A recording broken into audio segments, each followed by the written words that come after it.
क्या आपको फ्लाइट के दौरान कभी ऐसा लगा आपके साथ कोई मिसबिहेव हो रहा हो? तो मेरी एक क्रू थी, वो सीनियर थे और एक पॉइंट पे जब मैंने उनको पूछना शुरू किया कि ऐसे कर दूँ, उन्होंने मेरा थ्रोट पकड़ के ऐसे चोक कर दिया।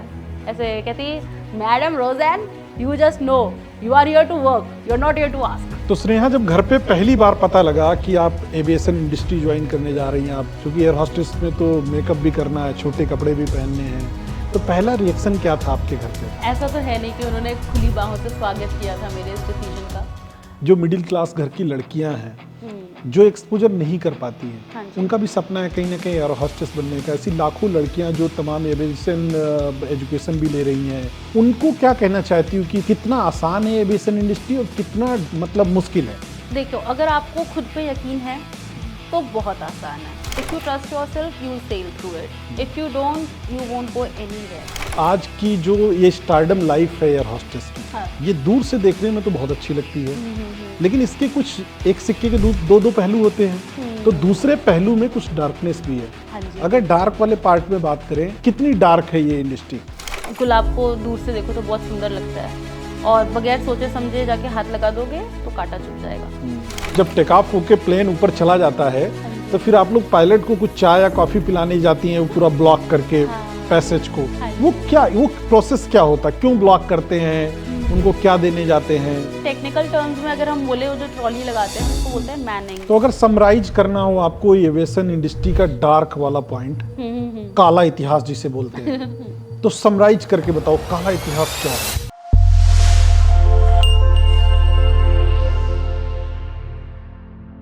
कहते हैं ना कि मंजिल उन्हीं को मिलती है जिनके सपनों में जान होती है, पंखों से कुछ नहीं होता, हौसलों से उड़ान होती है।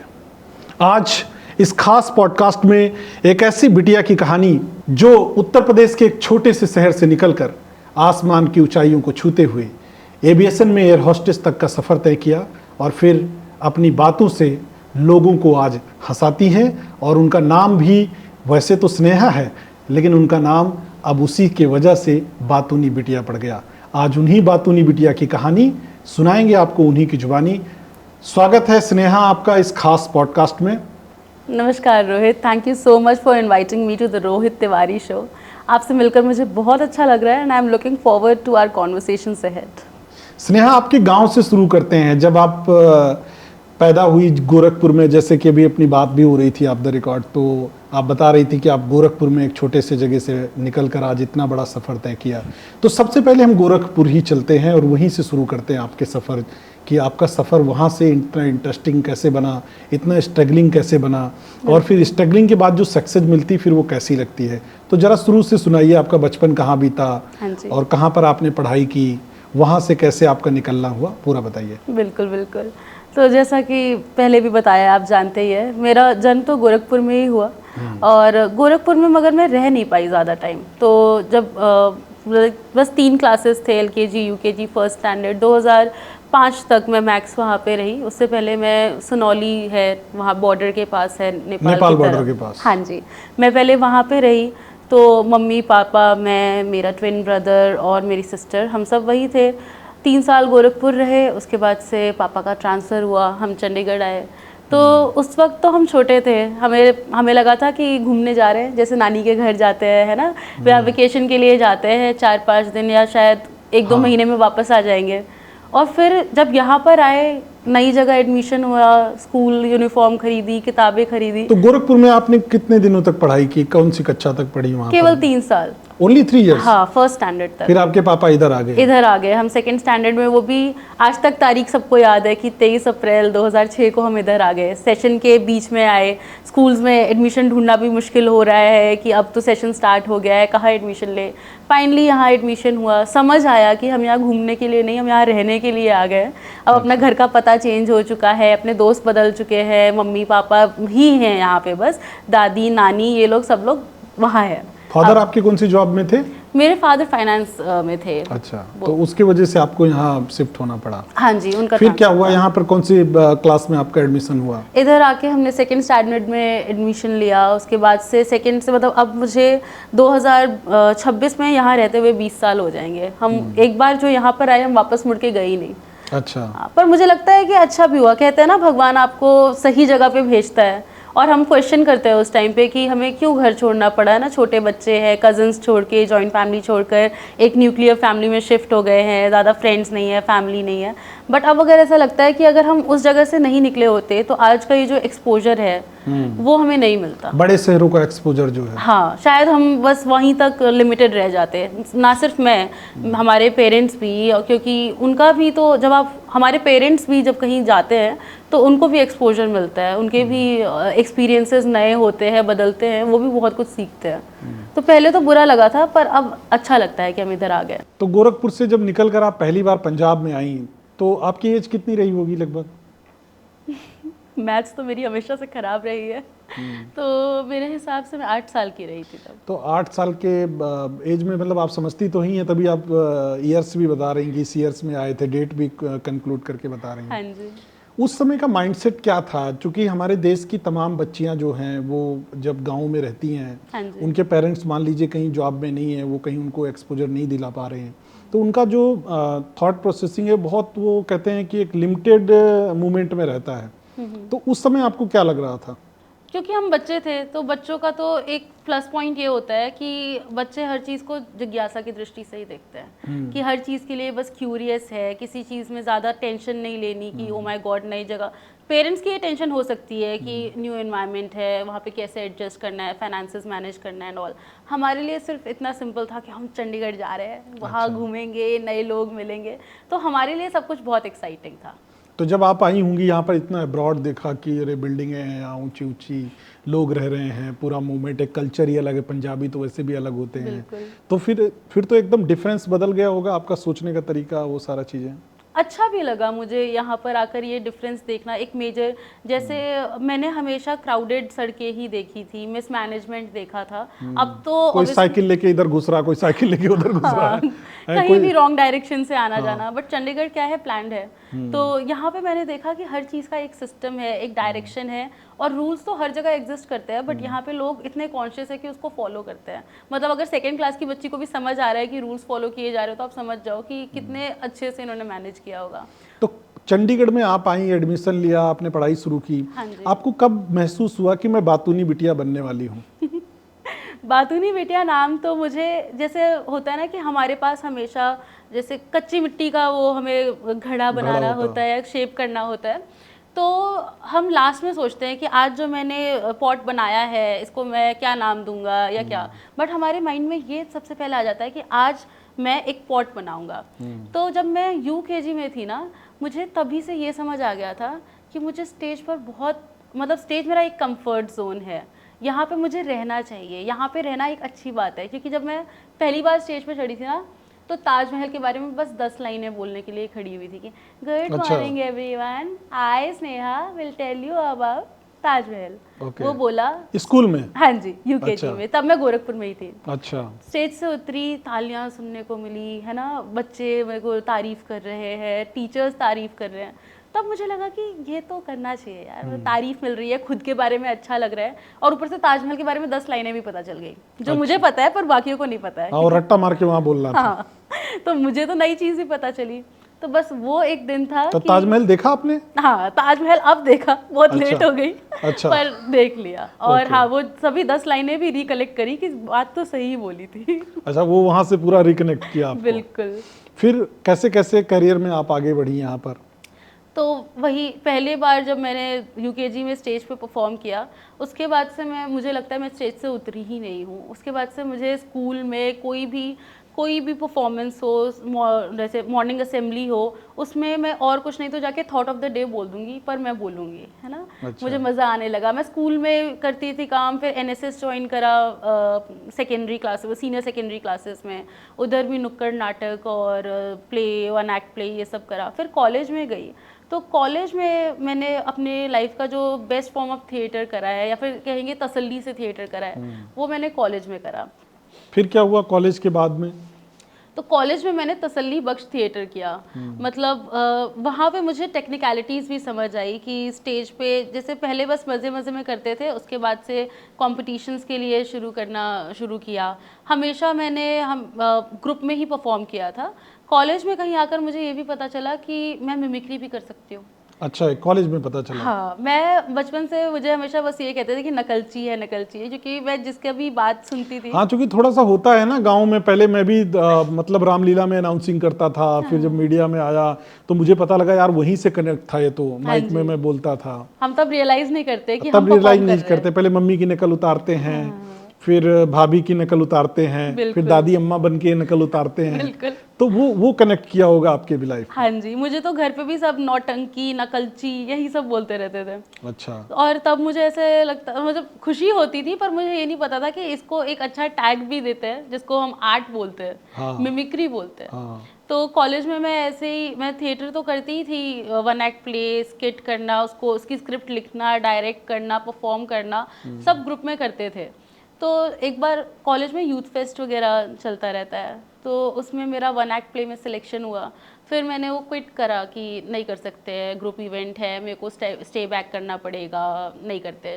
तो मैं अपनी किसी फ्रेंड से बात कर रही थी और मैं उसको चिढ़ा के उसकी आवाज़ में ही बात कर रही थी। अच्छा, वो फ्रेंड की हाँ, मिमिक्री कर रही थी। हाँ जी, बिल्कुल। मैं उसको परेशान कर रही थी, उसकी बहुत पतली आवाज़ थी, तो मैं उसको परेशान कर रही थी। इतने में मुझे किसी टीचर ने सुन लिया बात करते हुए, और वो मेरे पास आए और उन्होंने पंजाबी में बात करनी शुरू करी। तो मैं चंडीगढ़ में रहती हूँ, मुझे पंजाबी थोड़ी बहुत आती भी है, पर मुझे पता नहीं क्यों आज तक बोलनी नहीं आई ढंग से। हाँ, फ्रिक्वेंट नहीं हो पाते यूपी वाले वो वो। हमारा यूपी वाला टच आ ही हाँ, जाता वो आ ही जाता है, खींच के बोलते है हैं ना ना। हम मैं लोग। कभी भी ऐसे पाजी की जगह बाबू बोल देती हूँ क्योंकि हैगा बाबू ऐसे निकल जाता है मेरे मुंह से। हाँ। तो वो आके मुझसे उन्होंने यही बोला। पहले तो मुझे लगा कि मुझे डांटेंगे, क्योंकि मैं कॉलेज के ऑडिटोरियम में एसी की हवा खाने बैठी हूँ, उनको ऐसा लगेगा, हालांकि मैं नहीं बैठी हूँ। अच्छा। तो उन्होंने मुझसे बात करा, कहते कुड़िए तो इस कॉलेज से हैगी। मैंने इतनी तो मुझे समझ आई, ठीक है। तो मैंने बोला हाँ जी हैगी। उन्होंने कहा यूथ फेस्ट कर रही है। मैं, अब मेरी एक्सेंट जो भी है उसको इग्नोर कीजिएगा। मैंने कहा यूथ फेस्ट तो नहीं कर रही। वहाँ से मुझे डर लगा कि अब तो मुझे डांट पड़ेगी कि तुम हवा खाने आई हो, बाहर जाओ। फिर उन्होंने बोला कुड़िए तू ममिक्री कर सकती है। मैंने बोला ममिक्री क्यों होती है। फिर मैंने हाथ ही जोड़ लिया। मैंने बोला सर हमको पंजाबी नहीं आती है, हमको मिमिक्री नहीं आती है, हम नहीं कर पाएंगे, हम अभी क्लास में चले जाते हैं। फिर उन्होंने बोला अरे अभी जो कर रही थी उसी को तो मिमिक्री कहते हैं। अच्छा। तो उन्होंने रैंडमली मुझे वहाँ से उठाया, मुझे बोला कि आप जो भी 2-4 वॉइसेस आप निकाल सकते हो, आप वो बताओ। तो मैंने एक रेडियो का असाइनमेंट बना रही थी, क्योंकि मैं कॉलेज में मास कॉम भी पढ़ रही थी। तो मैंने रेडियो का एक असाइनमेंट बनाया था, जिसमें मैंने एक शो रिकॉर्ड करा था। तो उसमें मैंने 3-4 कैरेक्टर्स डाले थे। लेकिन कॉलेज के दिनों में बातूनी बिटिया क्या उतनी ही शैतान भी थी, शैतानी बिटिया भी थी क्या? वो क्लासें बंक करना, वो भागना, वो मारना, पेंसिल छीनना, वो वाला भी था क्या? अब मैं बोलूँगी तो डांट खाऊंगी, मगर मेरी कॉलेज में अटेंडेंस मुश्किल से 3% रही होगी। हाँ, 3% थी? 3%। बाकी बंक करती घूमती थी क्या? नहीं, मैं बंक नहीं करती थी, ऐसे तो मैं पिट जाऊंगी। नहीं, मैं बंक नहीं करती थी। मैं ना पूरा टाइम, मुझे ना मतलब ऐसा लगता था कि मुझे ये पता था पढ़ाई तो मैं कर ही लूंगी, क्योंकि पढ़ाई करते ही आए, अभी आगे भी कर लेंगे। मुझे थिएटर में इतना मज़ा आता था ना कि बैठ के एक ब्रेनस्टॉर्म करना, जो करंट इवेंट्स चल रहे हैं उस पर कुछ कटाक्ष सोच के ना एक स्क्रिप्ट तैयार करना, कि अपनी स्क्रिप्ट सबसे अलग जाए, हम जहाँ जिस फेस्ट में जाए वहाँ फर्स्ट आए, हमारे ग्रुप का नाम हो जाए, हमें बेस्ट एक्टर का अवार्ड मिले। तो उस हिसाब से हम दिन भर तो कॉलेज थिएटर में ऐसे क्या क्या करती थी आप? डांसिंग, सिंगिंग, एक्ट, प्ले, क्या क्या मूवमेंट? मुझे लगता है मेरा हमेशा से मेरा गला ही मेरा स्ट्रॉन्ग पॉइंट रहा है, कि मैं उधर भी, अगर हमें जैसे नुक्कड़ नाटक में हमेशा क्या चाहिए होता डायलॉग है, डिलीवरी अच्छी होनी चाहिए हाँ, उसमें। मोनोलॉग्स चाहिए, हमें लाउड बोलना है, तेज़ बोलना है। तो उसमें मैंने नुक्कड़ नाटक, मुझे अभी तक सबसे अच्छा भी लगता है, और मैंने वही सबसे ज़्यादा किया। नुक्कड़ नाटक किया, इधर उधर 17 के कॉम्प्लेक्स में जाकर किया, गाँव में जाकर किया। उसके अलावा स्टेज पे भी वन एक्ट प्लेस करे, लॉन्ग प्ले करे, फिर स्किट वगैरह हमने अपनी ही ओरिजिनल स्क्रिप्ट बनाई भी, उसको जीते भी। और कभी कभार कैश प्राइज मिल जाता था, तब तो इतनी खुशी हो जाती थी कि अरे वाह, अब तो अगले 2-4 दिन के कैंटीन का इंतजाम हो खर्चा गया। निकल गया है। हाँ, कि अब तो खर्चा ये करेंगे। सब तो चल रहा था रेगुलरिटी में, आप तो आर्टिस्ट की तरफ मूवमेंट कर रही थी, आप आर्टिस्टिक मूवमेंट में ढल रही थी। अचानक क्या हुआ कि आपके जीवन में जो एविएशन का टर्न आया, वो कैसे आया मुझे और वो कब आया? मुझे खुद नहीं पता कि मैंने क्यों सोचा कि अभी स्टेज से हटकर टेक ऑफ करना चाहिए, है ना, आसमान की तरफ बढ़ना चाहिए। बस मतलब ट्रैवल किया खुद भी, और देखा सुना और लगा कि ये जो कहते हैं ना कि पेरिस में लंच और डिनर दुबई में, तो वो सुन के बड़ा फैसिनेटिंग लगा कि मेकअप करेंगे, क्योंकि मैं एक ऐसे घर से आई हूँ सिंपल कि जहाँ पे आईलाइनर लगा लो ना तो फिर ऐसा लगता है कि अरे बहुत तब भी मेकअप भाई करके। डांटता है, पापा भी ऐसे आंख दिखाते, चाचा भी आंख दिखा रहे हैं, कि ऐसा होता है। शादी वगैरह पे बस करो मेकअप, उसके अलावा नहीं करो। तो मुझे ना थोड़ा टेम्पटिंग भी लगा कि मैं एयर होस्टेस बनूंगी। एक तो अपने मेरे घर में सब लोग इंजीनियर हैं। अच्छा, पहले से आपके मन में नहीं था? चूंकि हम लोग तो पहले जहाज देखते थे तो हमारे मन में आता था कि हमें पायलट बनना है, हमारे मन में आता था कि लड़कियां सोचती हैं कि मैं एयर होस्टेस बनूंगी और लड़के सोचते हैं कि मैं पायलट बनूंगा। हालांकि अभी लड़कियां भी पायलट बन रही, तो तब का कुछ बैकग्राउंड था या नहीं था, माइंड सेट? बचपन में तो मुझे सिर्फ इतना था कि मैं एयरक्राफ्ट को देखती थी ऊपर से जाते हुए, ठीक है। अब वो एयरक्राफ्ट है मेरे लिए, पहले वो सिर्फ जहाज था, ठीक है? जहाज था, प्लेन था, प्लेन, हाँ। हाँ। तो मैं प्लेन को जाते हुए देखती थी और उसके पीछे भागती थी ये बोल के मेरे लिए गुड़िया लाना। अच्छा। हाँ, क्योंकि मुझे लगता था प्लेन वाले सुन रहे हैं और वो गुड़िया एक दिन गिरा के चले जाएंगे, पता नहीं क्यों। फिर मुझे ऐसे पता लगा कि एयरक्राफ्ट में भी गुड़िया होती है, उसको हम एयर होस्टेस बोलते हैं, क्योंकि वो सुंदर सी बन के जाती है ना। तो मुझे लगा अब एयरक्राफ्ट ने मुझे गुड़िया नहीं दी है तो मैं ही जाके एयरक्राफ्ट में गुड़िया बन के खड़ी हो तो स्नेहा, जब घर पे पहली बार पता लगा कि आप एविएशन इंडस्ट्री ज्वाइन करने जा रही हैं, आप एयर होस्टेस बनने जा रही हैं, क्योंकि एयर होस्टेस में तो मेकअप भी करना है, छोटे कपड़े भी पहनने हैं, तो पहला रिएक्शन क्या था आपके घर पे? ऐसा तो है नहीं कि उन्होंने खुली बाहों से स्वागत किया था मेरे इस डिसीजन का। हाँ, उस वक्त ये मेकअप और यूनिफॉर्म का उतना उनको कंसर्न नहीं था, मगर जो मिथ हम लगा देते हैं ना कि सेफ नहीं है और अच्छे घर की लड़कियां नहीं जाती हैं एविएशन में, या जिनको जिम्मेदारी से भागना होता है वो जाती है एविएशन में। तो मेजर एक प्रोटेक्शन के नज़रिए से ना घर वालों ने मना कर दिया था कि ये तो नहीं करना, कॉमर्स पढ़ लो, इंजीनियरिंग कर लो, क्योंकि मेरे घर में सब लोग इंजीनियर है, तो कि अलग नहीं करना है वही करो। लेकिन आपके मन में कैसे ख्याल आया कि मुझे तो एयर होस्टेस ही बनना है? मुझे मुझे ऐसे सच्चा जवाब भी नहीं है मेरे पास इसके लिए। मुझे बस कहीं से मैंने सुना कि अच्छा। एयर होस्टेस होती है, दुनिया घूमती है, फ्लाइट में रोज़ जाती है। अब मैंने तो मतलब खिलौने में भी एरोप्लेन कभी खरीदा ही नहीं, मैंने हमेशा गुड़िया खरीदी है, मुझे किचन सेट दे दिया था, ठीक है। अच्छा। तो मुझे बस ये थॉट ना अपने में बहुत ऐसे रिबेलियस भी लगा कि जिस घर में बस ऐसे किचन सेट, मतलब जिस घर में नहीं, जिस सेटअप में, क्योंकि वहाँ का एक सेटअप था, वो बात भी मतलब ऐसे कि 2014-15 के टाइम का ऐसा कुछ।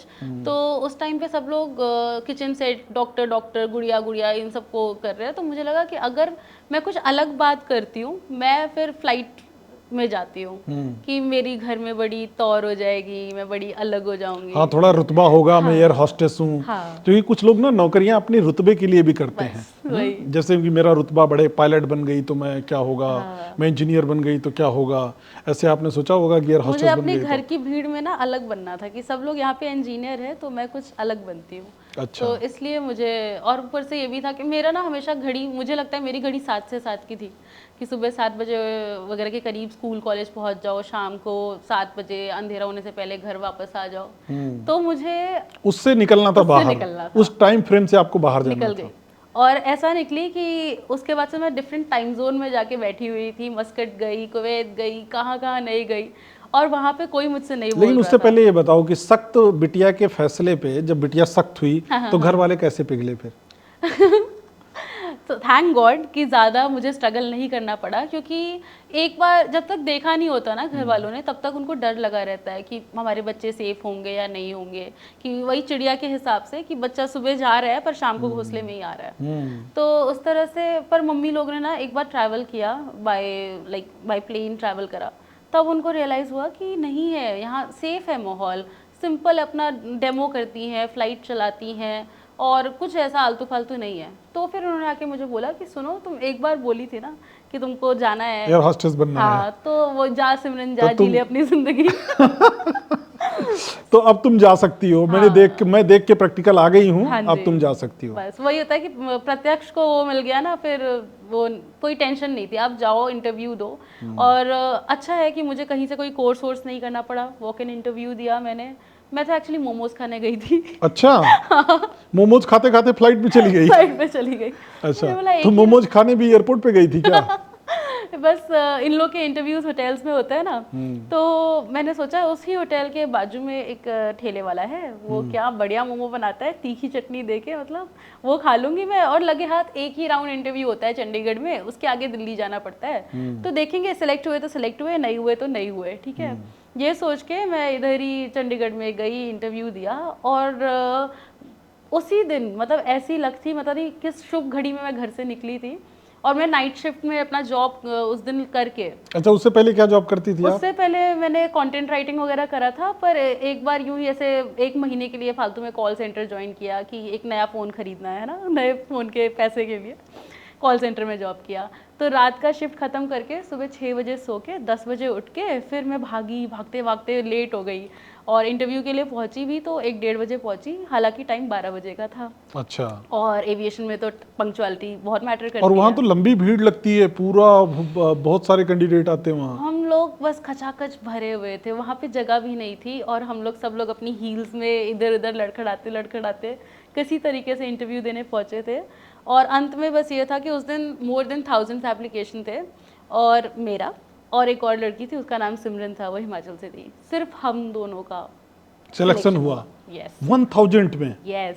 सारे गर्ल्स थे या बॉयज भी थे? गर्ल्स थी, जो मतलब उस कंपनी में गर्ल्स का ही था। ओके। और हाँ, उस दिन मुझे रियलाइज हुआ कि कहते हैं ना कि it's not a cake walk, ये कितना मुश्किल है। हम लोग को लगता है कि कोई भी सुंदर है, हाँ भाई, इंटरव्यू क्रैक करना बहुत मुश्किल है। मुझसे ज़्यादा मतलब ज़्यादा सुंदर बोल दो, लंबी बोल दो, वैसी लड़कियां थी, और वो नहीं हुई सिलेक्ट, ना जाने मुझ में क्या दिखा मैं सिलेक्ट हो गई। कि सिलेक्टर ने आपको ही बोला कि जाओ सिमरन, तुम्हारा हो गया। मुझे ऑन बोर्ड ऐसे वेलकम कर दिया।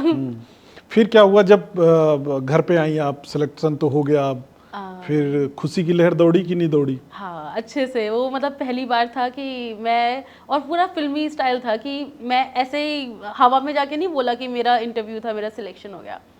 एक्चुअली मैंने उस दिन ना मैंने अपने घर पे भी नहीं बताया था कि मैं इंटरव्यू के लिए जा रही हूँ। अच्छा। मैंने ये बोला था कि आज मेरे ऑफिस की शिफ्ट जल्दी है, मैं जा रही हूँ। मतलब सब कुछ पहले से सीक्रेट था? यस। कि रिवील करेंगे तो आसमानी जॉब ज्वाइन करने के बाद ही। हाँ, और मुझे था कि अगर नहीं हुए तो कंटिन्यू करेंगे, मतलब वो एक तो ये भी था कि मतलब ज़्यादा शोर नहीं करना है ना, शांति में मेहनत करके कर लो अचीव। फिर वहाँ पहुँचे तो ऑफर लेटर हाथ में लेके पहुँची मैं, और अच्छा। मेरे एक्चुअली मेरे ना ऑफिस से मेरे घर पे कॉल भी आ गया था। अच्छा। क्योंकि मेरी शिफ्ट शाम को 4 बजे शुरू हो जाती है, 4-5 बजे ना, और मैं वहाँ पहुँची नहीं थी। जो पहले वाला ऑफिस था। हाँ, और मेरे घर पे एकदम बवाल कि कहाँ गई है ये लड़की, है ना। और मैं हाथ में ऑफर लेटर लेकर आई, और मम्मी को मैंने बोला, मम्मी बादल पे पाँव है, छूटा गाँव है चल पड़ी अपनी नाव है। अच्छा। हाँ, ऑफर पूरी फिल्मी थी। मम्मी भी हाथ में ऐसे ऑफर लेटर लेके कह रही है, चंदा है तू, मेरे तारा है तू, और मैं ऐसे थी कि पहली बार मेरे लिए इतनी तारीफ हो रही है। फिर वहाँ से दिल्ली, दिल्ली से कोची, कोची से फिर वापस चंडीगढ़। अच्छा था, मतलब अच्छा भी था, बुरा भी था, जैसे कहते हैं everything has pros and cons. जब पहली फ्लाइट आपने की उस ड्रेस में, जो एयर होस्टेस की प्रॉपर ड्रेस होती है, उस दिन आपको क्या लगा, क्या महसूस हुआ, क्या फील हुआ? क्योंकि एविएशन इंडस्ट्री आज भी लाखों लोगों से दूर है, हाँ जी। और खासकर इस प्रोफाइल पर, तो आपको उस दिन क्या फीलिंग हुई थी? क्या आपने प्राउड फील किया है, या क्या आपको लगा था? उस दिन का एक पहला अनुभव क्या था? बिल्कुल, मैंने जब यूनिफॉर्म पहनी थी ना, मैंने अपने कॉलर को बड़ी शान से ऐसे शीशे के सामने फिल्मी अंदाज में ठीक किया था, एज इफ ना जाने कितने कैमरा मुझे कवर अप कर रहे हो। मैं एक्सप्रेशंस दे दे के मन ही मन प्राउड फील करके ना, मैंने अपना यूनिफॉर्म पहना। मैं फ्लाइट पे गई, ऐसे बैग वैग खींच के हील्स में टक टक टक करके, अच्छा लगा, बहुत प्राउड फील किया।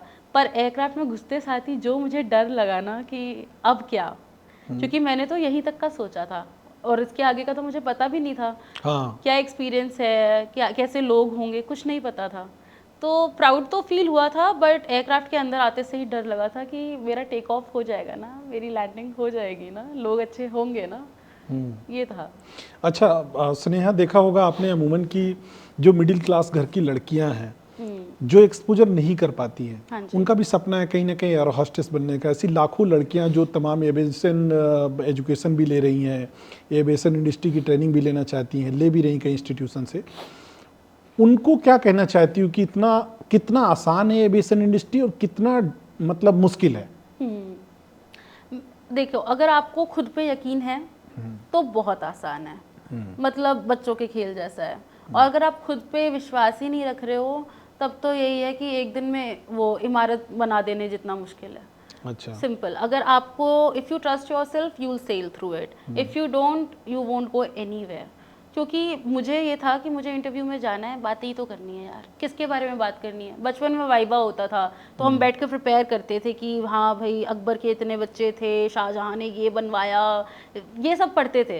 पर अब जब मैं इंटरव्यू के लिए जा रही हूँ तो मेरे बारे में पूछा जा रहा है ना, तो उसमें तो एफर्ट है ही नहीं। जस्ट मतलब go to the interview and give your answers, simple, सब अच्छा जाएगा। बट अगर आपको अपने बारे में ही नहीं पता है, आप वही सोचते रह जाओगे, तब तो आपका इंटरव्यू भी नहीं होगा। तो ऐसा कोई ज़रूरी नहीं कि आप बहुत बड़ी कोचिंग इंस्टीट्यूट से आप ट्रेनिंग लेके आओ तभी आप एयर होस्टेस बनेंगे। आप नॉर्मल मोमोज खाने जाओ तब भी बन जाएंगे आप। अब इसका देखो आंसर, अब मैं डिप्लोमेटिक भी दे सकती हूँ इसका आंसर। देखो, अगर किसी को पता ही नहीं है, फॉर एग्जांपल आजकल गूगल मैप्स हम बहुत चलाते हैं ना, मुझे पॉइंट ए से पॉइंट बी पहुंचना है, मुझे रास्ता नहीं पता, मैं गूगल मैप यूज़ करूँगी। तो ये जो एविएशन इंस्टीट्यूट्स है ये गूगल मैप है। अगर आपको पता है कि आपकी लाइक स्पोकन इंग्लिश ख़राब है या आपको पर्सनालिटी डेवलपमेंट की ज़रूरत है, तब आप इनमें जाओ, ठीक है, वो आपको गाइड करेंगे, वो ग्रूम करते हैं उस हाँ, चीज़ को। तो वो अच्छा है। बट अगर आपको पता है ऑलरेडी कि मैं पहुंच जाऊंगा, तब आपको जाने की ज़रूरत नहीं है, फिर आपको पैसे लगाने की ज़रूरत नहीं है, फिर आप वॉक इन करो। मैं तो वॉक इन के लिए गई थी, मैं तो मोमो खाने गई थी और मोमो खाते खाते आपने ज्वाइन कर लिया, एयर हॉस्टेस बन गई हैं। Yes. गई थी मोमो खाने और बन के निकली एयर एयर हॉस्टेस। होस्टेस। गजब की फैक्ट्री है। तो अब अगर हम आगे बात करें कि भाई आज की जो ये स्टारडम लाइफ है एयर हॉस्टेस की, हाँ। ये दूर से देखने में तो बहुत अच्छी लगती है, लेकिन इसके कुछ एक सिक्के के दो पहलू होते हैं। तो दूसरे पहलू में कुछ डार्कनेस भी है। हाँ जी। अगर डार्क वाले पार्ट में बात करें तो कितना, मतलब ये कितनी डार्क है ये इंडस्ट्री? कहते हैं ना वही कि गुलाब को दूर से देखो तो बहुत सुंदर लगता है, और बगैर सोचे समझे जाके हाथ लगा दोगे तो कांटा चुभ जाएगा। तो एविएशन का भी वही हाल है। दूर से देख रहे हो आप कि ये लड़कियां आईलाइनर लगा के आ रही हैं, अच्छी सी यूनिफॉर्म पहन के, मेकअप करके, हील्स पहन के आ रही है, बड़ा अच्छा है। बट जो उनके लाइफ के बैटल्स चल रहे हैं ना, वो उनको ही पता है। हम में से सबको क्या लगता है कि जिनको घूमना है, ऐसे जिम्मेदारी नहीं लेनी है, वो जाके एयर हॉस्टेस बन जाएंगी, दुनिया घूमेंगी। बट ऑपोजिट है, जिनको अपने घर की जिम्मेदारी लेनी है, जिनके पास इतना भी टाइम नहीं है कि वो कॉलेज के 3 साल पढ़ाई करें, फिर जॉब करें, फिर पैसा कमाना शुरू करें, वो जैसे ही +2 क्रॉस कर रहे हैं, लाइक सीनियर सेकेंडरी कंप्लीट हो जा रही है उनकी एजुकेशन, वो 18 साल की लड़कियां वो जाके एविएशन में ट्रेनिंग ले रही हैं। ट्रेनिंग कैसी? फर्स्ट एड की, इवैक्यूएशन की, अपने सिर्फ अपने लाइफ की जिम्मेदारी की नहीं, दूसरों की भी। अच्छा। तो ये जो पैसे का जिनके ऊपर बहुत जिम्मेदारियां हैं ना, वो वहाँ पहुँच रही हैं। ऐसा नहीं है कि हमको इन्फ्लुएंसर बनना है, हमको कैमरा के सामने जाना है, हमको मेकअप करना है। सिर्फ वही वाली लड़कियां क्रू है जिनको पैसे कमाने हैं, जिनको दुनिया घूमनी है, जिनको मजबूरियां भी हैं, और यहाँ से थोड़ा ऐसा लगता है कि टाइम सेव हो जाएगा और मुझे 3 साल वेट नहीं करना पड़ेगा, अभी से मैं +2 के तुरंत बाद पैसे कमाना शुरू कर सकती हूँ, इंडिपेंडेंट बन सकती हूँ। मतलब ये जॉब +2 के बाद भी मिलती है इजली? हाँ जी, इसका बेस्ट यही है कि आपने जैसे ही आपका क्राइटेरिया है कि +2 क्लियर हुआ, और उसके अलावा एक्स्ट्रा आपको हॉस्पिटैलिटी की डिप्लोमा या ट्रेनिंग लेने की ज़रूरत नहीं है। क्या आपको फ्लाइट के दौरान कभी ऐसा लगा कि आपके साथ कोई मिसबिहेव हो रहा हो पैसेंजर्स को लेकर, या कभी आपके साथ में कोई अवेजिंग हुई हो, आपको लगा हो कि नहीं इतना सेफ ही नहीं है? क्योंकि एक हमारे समाज में लड़कियों को लेकर धारणा तो अलग बनी रहती है, और मैंने देखा कि फ्लाइट में 70% जो है वो मेंस ट्रैवल कर रहे हैं। हाँ जी। क्योंकि वही हमारी इंडस्ट्री वैसी बनी हुई है कि महिलाओं को थोड़ा लोअर लेवल पे रख रहे हैं, और पुरुष प्रधान देश है तो पुरुषों को ज़्यादा अपर लेवल पे रख रहे हैं। ये तो होता ही था। अब कभी कभार ये होता था कि हमारी कैप्टन अगर अनाउंसमेंट करती थी, तो कभी कभार फीमेल कैप्टन भी होती थी, वो अनाउंस करती थी, और मैं कैबिन में उस वक्त हूँ, राउंड ले रही हूँ, और मैं ना तुरंत जो हमारे पैसेंजर्स थे उनका एक्सप्रेशन चेंज होते हुए देखती थी, आपस में बात करते हुए उनको सुनती थी। वो कहते थे कि लड़की है कैप्टन। कभी कभार हमसे पूछते भी थे कि टेक ऑफ करा दोगे ना मैम, लैंड तो करा दोगे ना। तो उनको डाउट आ जाता था लड़की का आवाज़ सुन के कि कॉकपिट में तो लड़की बैठ रखी है, आज तो बस मुश्किल से टेक ऑफ, मुश्किल से लैंडिंग होगा। और अगर रही बात कि मैंने कभी जॉब पे अनसेफ किया हो, तो होता था, कई बार ऐसा भी होता था कि हमारे पैसेंजर्स ऐसे आते हैं ना, एक उन्होंने फ़्लाइट की टिकट ली है, उनको लगता है उन्होंने लोगों की टिकट ले ली है सबकी, हाँ, कि उन्होंने सीट नहीं खरीदी है, उन्होंने वहाँ पे काम करने वाला एक एक व्यक्ति खरीद लिया है। अगर हम 4 लड़कियाँ हैं वहाँ पे सबका ध्यान देते हुए, 5 लड़कियाँ हैं, 2 कैप्टन्स हैं, तो हम सब उनके अब अंडर आ चुके हैं, वो जो जो बोलेंगे वो हम करेंगे। तो ये जो हम ना एक्चुअली अनसेफ लोगों की मेंटालिटी की वजह से है वहाँ पे। अच्छा, और उसमें सिर्फ क्रू नहीं, उसमें फेलो पैसेंजर भी अनसेफ है। अगर आपकी मेंटालिटी ही इतनी हानिकारक है तो हम ऑब्वियसली अनसेफ ही हैं वहाँ पे। तो आपके साथ भी ऐसा कोई वाकया हुआ क्या, कोई घटना हुई Passengers जब आपको को- लगा हो कि मैं भी अनसेफ हूँ? कब हुआ था, कहाँ पर हुआ था? अब देखो, सबसे पहले तो जो मेरी कोची से फ्लाइट हुई थी, मेरी चौथी फ्लाइट थी वो, उसको 4th सोलो फ्लाइट कहेंगे। अच्छा। शुरुआती दिन, घर से दूर, नॉर्थ से साउथ चली गई हूँ मैं ना, है ना। अच्छा। समोसे से और बड़े कोच्चि का लास्ट हाँ। भारत का। ट्रू। और वो मेरा साउथ इंडिया का फर्स्ट एक्सपोजर था। मैं तो हमेशा यही रही हूँ, नॉर्थ में ही नॉर्थ में रही रही हूँ, है। यूपी रही हूँ, चंडीगढ़ रही हूँ, और कहीं नहीं। मैं वहाँ पे साउथ इंडिया गई, मैं अकेली हूँ वहाँ पे। मुझे जब मैं यहाँ से घर से निकली थी, मुझे उस वक्त पता ही नहीं था कि अब ये सूटकेस ही है, इसी को लेकर मैं इधर से उधर भटकती रहूंगी, मैं घर पे नहीं आऊंगी। अच्छा, वो सूटकेस भी बड़ा स्टाइलिश होता है आप लोगों का, उसमें कपड़े होते हैं या क्या होता है उसमें? और भी कुछ होता है? मुझे लगता है उसमें हमारा घर होता है पूरा का। अच्छा, आपका मेकअप, आपके कपड़े, आपका सारा चीज? हमारा छोटा सा वो हमारा घर है कि अगर मैं वहाँ पे फंस गई हूँ ना, कहीं फंस गई हूँ मैं, 2-4 दिन, हफ्ते भी फंस गई हूँ, तो उस एक बैग के सहारे मैं रह सकती हूँ। अच्छा। हाँ, उसमें हमारा ये भी है कि बैग पैक करने का भी एक तरीका होता है, वो भी हमें सिखाते हैं। उसका भी नॉर्म्स है कि आप ये रखिए, तब आप कहीं जाके फ्लाइट पे पूरा व्यवस्थित रहना, जैसे ऊपर से नीचे तक ड्रेस पहना। फिर क्या हुआ कोच्चि में, आप जब थी वहां पर तब? तो कोची में ये हुआ था कि हमको लगेगा कि हमें पैसेंजर्स परेशान कर देंगे, है ना, पर कभी कभार आपके कलीग्स भी आपको परेशान कर देते हैं। तो मेरी एक क्रू थी, वो सीनियर थे, और मैं स्टार्टिंग में थी, तो मैं फ्लाइट के आगे काम करती थी, क्योंकि आगे सीनियर मोस्ट और जूनियर मोस्ट रहते हैं। तो मैं जूनियर मोस्ट, चौथी फ्लाइट मेरी। अब मुझे एक तो वहाँ पे जाके हमने ये भी सीखा कि काम ऐसे नहीं करना जैसे काम करते हैं, काम वैसे करना है जैसे आपके साथ वाले को पसंद है। अच्छा, उसके हिसाब से काम करना। हाँ, ये नया सीखा हमने। और हमने एकेडमी में सीखा है काम करना, यहाँ पे आके हमें सीखना पड़ रहा है उसके हिसाब से काम करना। तो अब मुझे हर चीज़ पूछनी पड़ रही है उनसे कि ये कर दूँ, ये अभी ऐसे कर दूँ, वैसे कर दूँ। तो वो अपने घर से पता नहीं कैसे फ्रस्ट्रेटेड आई थी, है ना, लास्ट मिनट उसका उस दिन का वो फ्लाइट नहीं था, कोई और वो फ्लाइट नहीं कर रही थी, तो उसको अपना स्टैंड बाय छोड़ के फ्लाइट के लिए आना पड़ा। शायद उसके कोई प्लान्स होंगे घूमने के, बेचारी का एकदम खराब हो गया वो। पूरा फ्रस्ट्रेशन में थी वो। हाँ, वो फ्रस्ट्रेशन में आई, और पहले आते साथ ही don't talk to me, I won't talk to you, just do your work, ऐसा करके मुझे डांट ही दिया।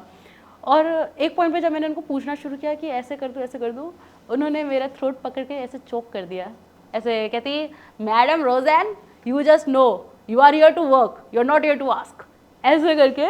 और मैं ऐसे, मुझे पता भी नहीं है कि I can take a stand against this, मैं कुछ बोल सकती हूँ, मैं बस रो रही थी। और मैंने आंसू पोंछ के, उस वक्त कोविड का टाइम था, तो फिर कंपनी का क्या एक्शन होता अगर उनको बताएं तो? अगर मैं बताती तो फिर वो बंदी टर्मिनेट हो जाती। बट यहाँ पे मेरा था कि मुझे पता ही नहीं था कि मैं और फिर आपकी चौथी फ्लाइट थी, और मैं कुछ गलत भी नहीं कर रही थी, मैं बस उनसे पूछ रही थी कि ये यहाँ करना है कि नहीं करना है, थोड़ी देर में करना है, कब करना है। एंड शी वॉज फ्रस्ट्रेटेड, तो उसने अपना गुस्सा मेरे पे उतार दिया। अच्छा स्नेहा, एक सबको क्यूरियोसिटी रहती, मैं भी फ्लाइट में ट्रेवल करता हूँ, बहुत सारे पैसेंजर्स जानना चाहते हैं कि जब वो पायलट जब टेक ऑफ होके प्लेन ऊपर चला जाता है, तो फिर आप लोग पायलट को कुछ चाय या कॉफ़ी पिलाने जाती हैं, वो पूरा ब्लॉक करके पैसेज को, वो प्रोसेस क्या होता है, क्यों ब्लॉक करते हैं, उनको क्या देने जाते हैं? तो देखिए, ये टेक्निकल टर्म्स में अगर हम बोले, वो जो ट्रॉली लगाते हैं हम उसको बोलते हैं मैनिंग, विच मीन्स हम किसी को वहाँ पे खड़ा कर देंगे ताकि वो कॉकपिट का जो एंट्रेंस है उसको ब्लॉक कर दे, वो सेफ्टी रीजंस की वजह से है। तो अब देखिए, कभी कभार हम लोग रात के 2:30 बजे 3 बजे उठ के फ्लाइट्स कर रहे हैं ना, कैप्टन्स को कभी कभार कॉफ़ी चाहिए, नहीं तो अपनी दवाइयाँ चाहिए होती है ना, तो वो सब हम उनको टेक ऑफ से पहले नहीं सर्व करते हैं, क्योंकि वो भी अगेंस्ट है पॉलिसी के। अगर ईटेबल्स टेक ऑफ के पहले अंदर रहेंगे तो वो सेफ्टी लैब्स है। तो टेक ऑफ के बाद अब थोड़ा हम लोग सही स्टेबल हो चुके हैं, तब हम जाते हैं। तो हम इसलिए उसको मैन करते हैं क्योंकि 9/11 की तरह वो लोग कॉकपिट में ना घुस पाए।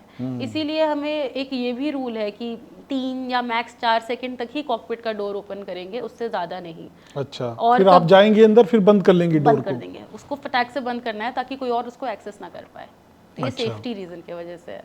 तो ऐसा भी होता है क्या कि कोई एक्सपीरियंस एयर हॉस्टेस रही हो जिसको फ्लाइट का, केबिन का पूरा क्रू का पता लग गया हो, कॉकपिट का भी पता लग गया हो, तो पायलट ने बोला हो भाई मैं तो नींद लग रही, जाके पीछे सोऊंगा मैं, अब आओ तुम फ्लाइट चलाओ? ऐसा ऐसा भी होता है क्या? आई विश बेचारा कोई कैप्टन ये बोल पाता, उसके पास ये ऑप्शन होता, बट ऐसा नहीं है। ऐसा नहीं और होता। हम लोग जितना भी मर्जी क्रू हम लोग फेमिलियर हो जाए, 8 साल 15 साल, मतलब इतने साल तक लोग काम करते हैं, पर अपने हम लोग ना अपने फील्ड के ही शेर होते हैं। अच्छा। हाँ, कॉकपिट का कैप्टन्स को पता है, हमारा हम लोग को पता है। नहीं, ऐसी मिथ भी है ना थोड़ा सा कि रूमर्स चलता है मार्केट में कि जब सब लंबी फ्लाइट है तो एयर हॉस्टेस, मतलब कोई पसंदीदा एयर हॉस्टेस है अगर कैप्टन की, तो उसके साथ बैठ के गप्पे भी लड़ाते हैं कैप्टन अंदर में। नहीं, ऐसा भी होता है क्या? बिल्कुल नहीं, बिल्कुल नहीं। ऐसा होता है, ये मिथ ही है। ये मिथ है, वही ना, लोग बिना सोचे समझे वो मनोरम कहानियां पता नहीं कौन कौन सी बना देते हैं, अपने आप ही से गढ़ देते हैं कि वो जी लंबी फ्लाइट की दूरी में वो कैप्टन के पास में बैठ के गप्पे भी लड़ा सकती हैं एयर हॉस्टेस, पूरा नहीं वो बिल्कुल गढ़ती नहीं। हैं। क्योंकि हमारे पास बाहर और क्या कहते हैं कैबिन जो है हमारा, वो उसकी जिम्मेदारी हमारे पास है, हमारे जोन्स होते हैं। और ऐसे अगर हम सिविल एविएशन रिक्वायरमेंट देखें तो उसके हिसाब से एटलीस्ट पर 50% हमें एक एयर होस्टेस चाहिए ही चाहिए है। अच्छा। ठीक है, तो हम अपना रिस्पॉन्सिबिलिटी जोन छोड़ के ऐसे वहाँ गप्पे मारने जा ही नहीं सकते हैं। और कैप्टन हमसे बातें करता रहेगा तो फिर उधर रडार पे एटीसी पे कौन ध्यान देगा, वो तो डिस्ट्रैक्ट हो जाएगा। अच्छा स्नेहा, जैसे कि कंपनियां जो हैं जितना भी पे करती हूँ, मैं उस पर तो नहीं जाता हूँ, लेकिन कहते हैं ना कि अपने गांव में पहले वो लगाते थे एक आदमी को तो कहते खून चूस लेते हैं या आप कंपनियों में काम करवाते तो खून चूस लेते हैं। तो ऐसा क्या आपको लगता है कि जो सैलरी एविएशन में एयर होस्टेस को मिल रही है उतना जो है उनसे प्रोडक्टिविटी में काम लिया जा रहा है या कई गुना मल्टीपल टाइम लिया जा रहा है? जितनी पतली आपने एयर होस्टेसेस देखी है, आपको लगता है अब खून चूसने के लिए बचा भी है खून? नहीं बचा। एकदम दुबली पतली तो होती है भाई। और वो इतना परेशान हो चुकी है, मतलब कोई तो जिम जाके दुबली पतली होती है या ऊपर नीचे करके? मुझे लगता है ये जो लाइफ के अप्स एंड डाउन्स है ना एविएशन में, उसके वजह से, मतलब आप जिम करते रह जाओगे तब आपका वेट लॉस नहीं होगा, मगर ये जो आप इधर से उधर पर्सनल प्रोफेशनल जो आपका हैजल चल रहा है ना, उसके वजह से आप अलग कहते गायब हो जाते हो। और यही हाल है कि क्वेश्चन क्या था? क्वेश्चन था कि वो सैलरी के एक्सेप्टेशन में काम करवा रहे हैं कि नहीं करवा रहे हैं। तो और यही हाल है कि हमसे काम तो इतना करवाया जा रहा है, खाने का टाइम नहीं है, कोई ऐसे फिक्स सोने का टाइम नहीं है। आज अगर मैंने सुबह 4 बजे टेक ऑफ करा है तो लैंड करा है अगर 4 बजे, तो 12 घंटे के बाद मेरी ड्यूटी स्टार्ट हो सकती है। तो काम हम बहुत कर रहे हैं पर हमें उसके हिसाब से पैसे तो मिल ही नहीं रहे हैं। आपको पता है हमको सिर्फ डोर क्लोज से डोर ओपन का पैसा मिलता है। ओके। जो हमारा टेक ऑफ और लैंडिंग है उसी का पैसा है। अच्छा। अब मेरी अगर 4 बजे की फ्लाइट है, मैं उसके लिए क्या कहते हैं 2 घंटे पहले रेडी हो रही हूँ, जा रही हूँ, एयरपोर्ट पे बैठी हूँ, वेट कर रही हूँ। बहुत है। 2 घंटे तो आपने बहुत कम बोले। 4 बजे की फ्लाइट के लिए 3 बजे मुझे एयरपोर्ट होना है, 2 बजे मुझे ट्रांसपोर्ट पे बैठ जाना है और 1 बजे से मैंने मेकअप लीपा पोती स्टार्ट कर दी है। तो उस 4 घंटे पहले रेडी होना है। हाँ, और उसके कोई पैसे नहीं मिल रहे हैं मुझे। पैसे तो मुझे उसके भी नहीं मिल रहे जब मैंने आप सबको बोर्ड करा दिया है फ्लाइट में, वेदर खराब है या रनवे क्लोजर है, कुछ है, और आप लोग डिलेड फ्लाइट में बैठे हुए हो पर डोर ओपन है। 4 घंटे 5 घंटे फ्लाइट लेट हो रही है, हम लोग आपके रिफ्रेशमेंट सर्व कर रहे हैं, है ना, उसका भी नहीं उसका कोई पैसा नहीं है उस वक्त। बल्कि हम डांट एक्स्ट्रा खाते हैं। कभी कभार तो लोग अपने सीट से उठ के भागते हुए आके मारने भी लग जाते हैं स्टाफ को। जो बैग उठा के आप लोग किसी पैसेंजर का वो नहीं रख पाता, उसको भी रखना पड़ता है कि पानी दबाया कॉल, उसको भी आके देना है। तो कैसा फील कैसा होता है? ये पहली बात तो ये बैग उठाना तो हमें सिखाया ही नहीं गया है। मैंने लेकिन फिर भी उठाना पड़ता है। हाँ, आपने भी उठाया होगा। मैंने उठाया है और मैंने बैग उठाया, उसके बाद 2 हफ्ते मैं बेड से नहीं उठी। अच्छा। क्योंकि वही है, उठाने का तरीका है जो भी है। लोग जिम में जाके इंजर होके आ जाते हैं, बैक का इशू हो जाता है। तो मैं कोची में थी, मैं घर से अलग अकेली रह रही थी और मुझे पता भी नहीं था कि मुझे बैक इंजरी हो गई है। अब जो भी L1 L2 वगैरह होते हैं स्पाइन का, जो भी वो मेरा ख़राब हो चुका है, मुझे इशू आ चुका है स्पाइन का, and I am not the only one. मतलब I think 3 out of 5 crew would complain of having a back pain, क्योंकि 5 में से 3 को है।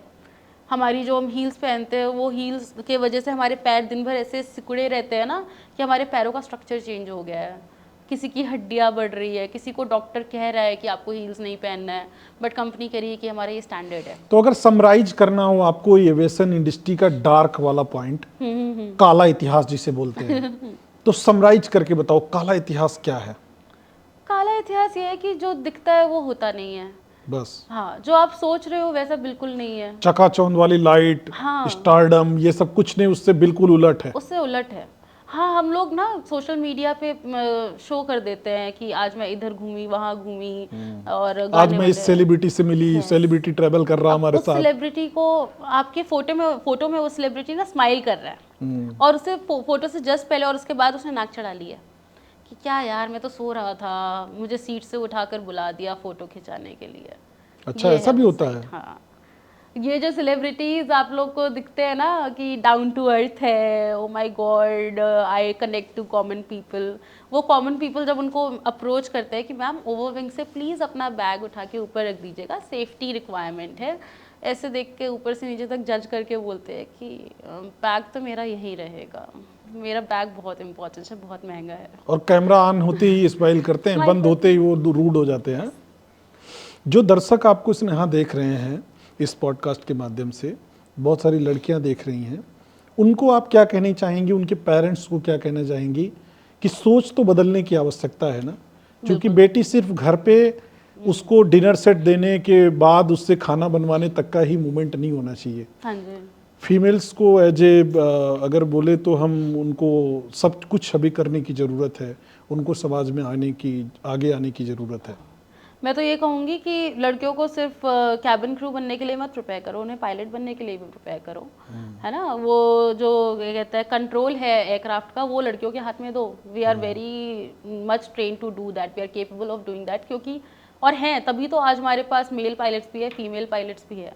सिर्फ कैबिन क्रू नहीं, उसके अलावा भी जो आपको लगता, मतलब कह रहे हैं ना, आपके बच्चे कह रहे हैं कि उनको करने दो, नॉट जस्ट फीमेल्स। यहाँ पे मैं ये बोलना चाहूँगी कि अगर आपका बेटा है वो कह रहा है मुझे फैशन डिजाइनिंग में जाना है, और आपकी बेटी है जो वो कह रही है कि मुझे स्पोर्ट्स में बढ़ना है या मुझे फैमिली का बिजनेस संभालना है, तो उनको करने दो, क्योंकि ये तो जेंडर ओरिएंटेड हो ही नहीं सकता कि मेरा और वो सेफली लैंड भी कराएंगी और सेफली टेक ऑफ भी कराएंगी, सब कराएंगी, बस आप उनको करने दो, उन पे इतना विश्वास रखो, उनको तो वो मौका दो। अब आते हैं आपके जो आर्टिस्टिक कैरियर है, हाँ जी। उसके बारे में भी थोड़ी सी बात करते हैं।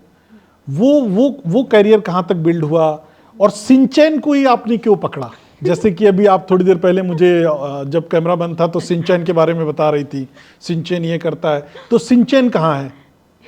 रे के मेरा जिक्र आ ही जाता है ना मैं कितनी भी कोशिश करूं, मैं हमेशा आ जाता हूँ तो शिनचैन का पता नहीं, मुझे लगता है कि मैंने शिनचैन को एक बार ऐसे गलती से क्या पकड़ा कि वो चिपक ही गया है मुझसे शिनचैन छूट ही नहीं रहा। मैंने एक्चुअली ना ऐसे ही, हम किसी लेओवर पे थे, और क्योंकि मैं हर जगह ऐसे कुछ ना कुछ एक्टिंग वगैरह मिमिक्री करती रहती हूँ, तो मैं फ्लाइट्स में भी मुझे ऐसे शिनचैन, नोबिता, डोरेमोन, पिकाचू यही सब बोलते थे।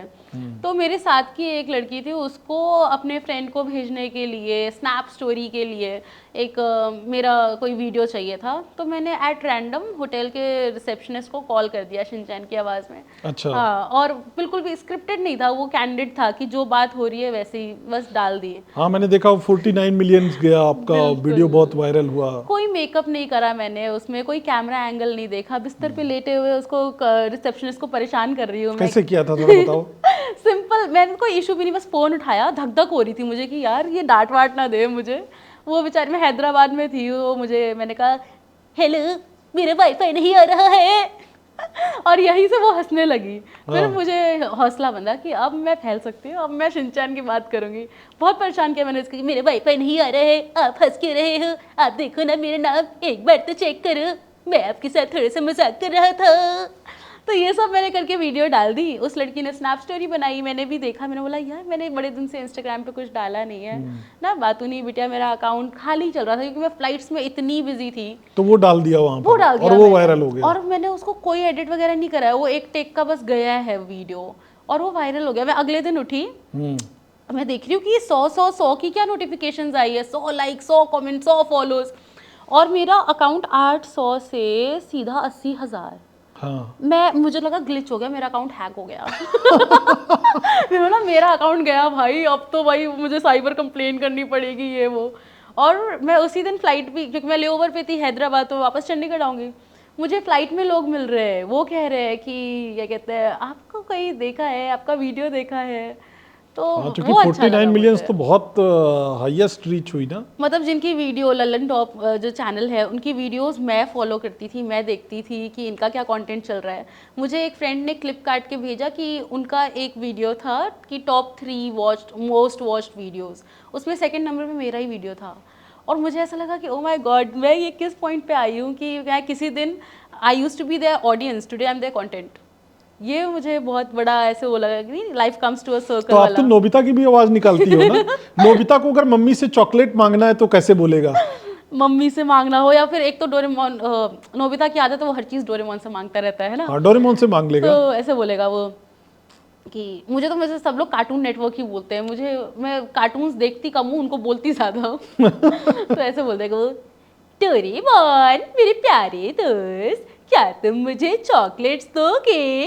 अगर तुम मुझे चॉकलेट दोगे तो मेरे वैलेंटाइन डे का प्लान सेट हो जाएगा। गुड, बहुत बढ़िया। आगे तो डोरेमोन बोलेगा, देखो ना बेटा, तुम हर बार यही करते हो, मुझसे गैजेट्स ले लेके लड़कियों को इम्प्रेस कर देते हो, मी चैन को कभी भी चॉकलेट्स नहीं देते, मैं तुम्हारी कोई मदद नहीं करूंगा, समझे ना? बहुत बढ़िया, बहुत बढ़िया। तो अब आगे का आपका क्या कैरियर प्लान है? आप क्या बड़ा करने वाली हैं? मिमिक्री इंडस्ट्री में अब आगे बढ़ रही हैं, तो आगे आने वाले दिनों में आपके क्या प्रोजेक्ट्स होने वाले हैं, या आपका थॉट प्रोसेसिंग अब कितने बदल रही है कि हम इसी इंडस्ट्री को आगे बढ़ाएंगे? मुझे अब ये लगता है कि मैंने ना आर्ट को बहुत डाउट कर लिया कि शायद जो क्लीशे थॉट्स है आर्ट को लेकर, थिएटर को लेकर, कि पैशन फॉलो करना है तो स्ट्रगल करना पड़ेगा, पैसे नहीं होंगे, लाइफ में सेटल होना बहुत ज़रूरी है, सिक्योरिटी चाहिए। तो अभी मुझे ऐसा लगता है कि मैंने लाइफ में बहुत बड़ा रिस्क भी लिया है, बट मुझे लगता है कि मुझ में कुछ तो बात होगी, इसीलिए, क्योंकि मैंने तो छोड़ दिया था, मैंने स्टेज छोड़ के मैं स्काई में चली गई थी कि अब मैं फ्लाइट्स ही करूँगी। पर क्या हुआ ना, स्टार्स किस तरफ गए कि एक रैंडम वीडियो वायरल हो गई, उसके बाद से मुझे लोग मेरी पोर्ट्रेट्स बना रहे हैं। हाँ, इंटरेस्ट आने लगा हाँ, इसमें। मुझे इधर उधर इनवाइट्स आ रहे हैं कि आप ये वाला इवेंट में आ जाओ, होस्ट कर दो, या फिर आप बस वहाँ पे बी एट द ओकेजन। तो अब मुझे लगता है कि it's time to be back to the place where I belong to. मुझे अपने आप को, अपने आर्ट को एक चांस देना चाहिए, और जो मैं हमेशा से बनना चाहती हूँ, बनना चाहती थी, वॉइस एक्टर, बातूनी बिटिया। मुझे स्नेहा बन के खुशी नहीं है, मुझे बातूनी बिटिया से ही कहलाना हाँ, है। क्योंकि आप बात बहुत अच्छा करती हैं ना, पूरी इस पॉडकास्ट में बातों का जो छल्ले हैं ना वो उड़ रहे हैं। मैं इतनी बातें करती हूँ कि मैं खुद भूल जाती हूँ कि मैं क्या बात कर चुकी हूँ, क्या हाँ, बीच बीच में आप क्वेश्चन भी भूल जा रही हो। नहीं। ये नहीं बताना था।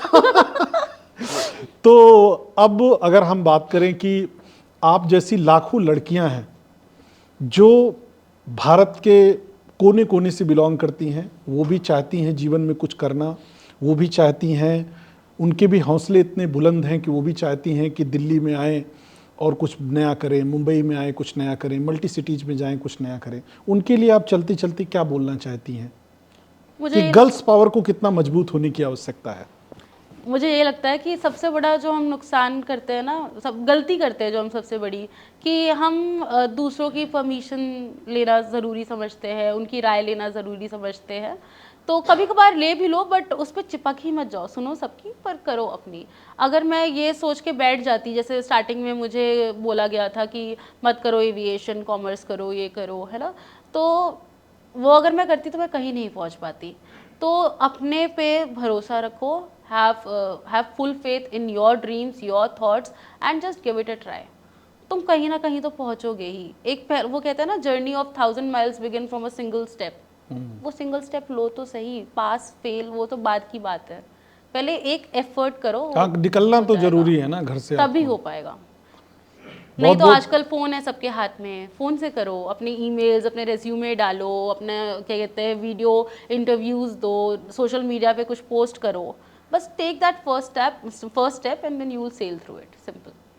चलिए, थैंक यू सो मच। आपको आगे बढ़ने के लिए ब्लेसिंग्स भी है हमारे तरफ से, कि बहुत सारी ढेर सारी शुभकामनाएं भी हैं। आप और आगे बढ़ें, अपनी इंडस्ट्री में अपना और नाम ऊंचा करें और बातूनी बिटिया बनकर देश के तमाम लोगों को हंसाती भी रहें।